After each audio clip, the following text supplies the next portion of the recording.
Salut YouTube! Alors aujourd'hui on se retrouve dans un nouveau format de vidéo sur cette chaîne. D'ailleurs j'ai aussi changé le nom de ma chaîne. Maintenant c'est LS Christiana, les initiales de mon nom de famille et mon prénom. Et plus Christiana pour les anciens. Je vais juste prendre un sujet qui m'intéresse et je vais parler dessus. Voilà. Alors aujourd'hui on va parler des paroles positives. Autrement dit, manifester et y croire à ce que l'on dit. J'ai expérimenté ça durant l'année 2023 où ce fameux proverbe le positif attire le positif, je l'ai expérimenté dans ma vie. Et je peux dire que j'ai kiffé 2023 après les années qu'on a pu passer entre Covid, maladie et plein de trucs. J'ai kiffé. C'est pas que j'ai pas eu de difficultés, mais j'ai été quelque part formée pour les surmonter.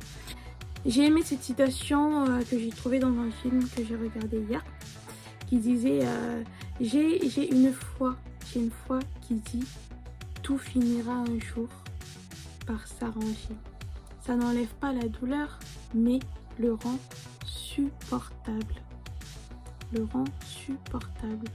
Et ben ça, t'as tout gagné. Parce que c'est une question de mindset. C'est une question d'attitude. D'accepter que du positif, que ça soit dans tes projets, dans tes études, dans la santé, accepter que du positif de ton entourage, ça peut que te faire du bien parce que tes pensées, c'est ce que tu dis qui va les influencer après.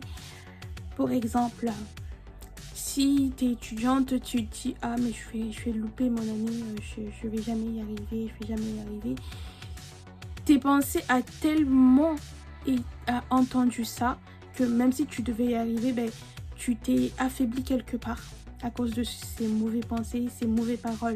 Alors que si, par exemple, tu te disais, je sais que c'est difficile, c'est compliqué, mais je me donne les moyens et je vais y arriver, ben, malgré les difficultés, malgré tout, ben, tu vas y arriver. Tu vas y arriver parce que c'est un mindset, tu t'es dit non, je vais y arriver, tu t'es donné les moyens et tu es resté positif dans tout. C'est aussi une question de confiance en soi.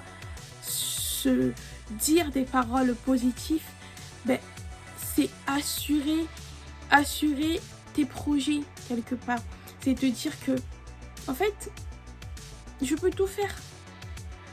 Je peux tout faire. Et ça, c'est un truc important. C'est pas grave, il y a des choses négatives qui peuvent arriver, mais le plus important, c'est avoir cette attitude de positif.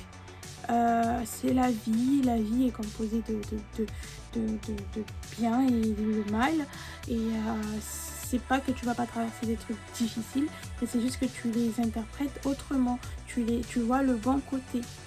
Pour voir le bon côté des choses, il faut essayer de ranger quelque part je dirais le bordel, de faire le ménage, que ça soit dans ta tête, spirituellement, physiquement, comme tu veux. C'est de ranger. C'est aussi important de bien choisir son entourage.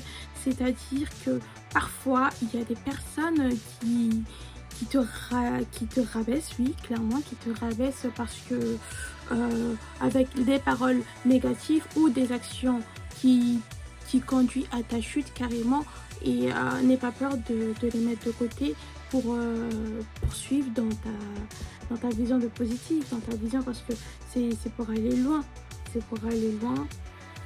et tout.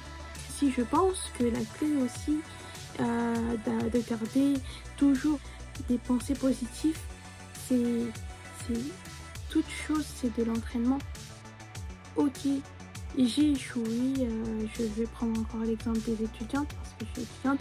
J'ai aussi loupé ce partiel, mais c'est pas grave. Je vais m'entraîner. Les prochains, je vais donner une meilleure version de ma personne. Je vais faire mieux. Et c'est vraiment garder en tête ses objectifs. Se dire que ça, je je me suis dit ça, c'est comme une promesse que tu t'es faite à toi-même. Donc tu vas pas te trahir. Je vais y arriver et tu vas y arriver. Et voilà, pour ça aussi c'est important d'avoir une trace écrite. Moi j'écris beaucoup, je kiffe écrire parce que ça me permet d'extérioriser, mais aussi de voir tes projets en papier, sur feuille. Comme ça tu vois quand tu les réalises ou pas, tu dis ben, j'ai réussi, ou bon ben la prochaine fois, ou je dois faire mieux. Et ça c'est important. C'était Christiana.